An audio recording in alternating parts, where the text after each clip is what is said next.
छोरी बनतारी बड़की भतार छोरी बनतारी बड़की भतार वाली। जहिया से छुरी जाली बिया ससुरारी, कहियो आगा घूमी कहियो पछारी। छोरी बनतारी बड़की भतार वाली भाई रे। जहिया से छुरी जाली बिया ससुरारी, कहियो आगा घूमी कहियो पछारी। खाली मांगला पंदी हाथा जहरे गाली खाली, मांगला पंदी हाथा जहरे गाली। छोरी बनतारी बड़की भतार वाली। छोरी बनतारी बड़की भतार वाली। छोरी बनतारी बड़की भतार वाली। छोरी बनतारी रिकॉर्डिंग स्टूडियो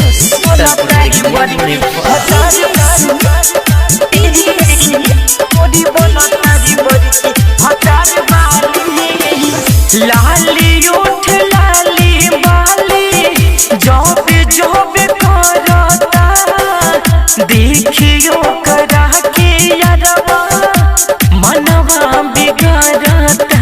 छोरी बनतारी बड़की भतार वाली।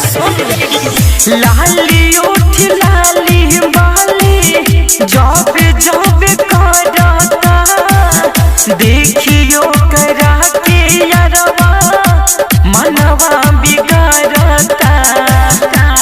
खाली पूछला कहे कम रब न जाली। खाली पूछला कहे कम रब न जाली। छोरी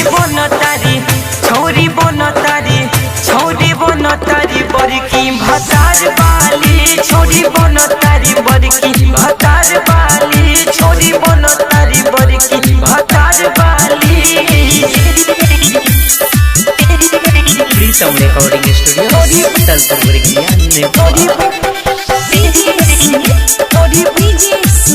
छोरी बनतारी बड़की भतार वाली।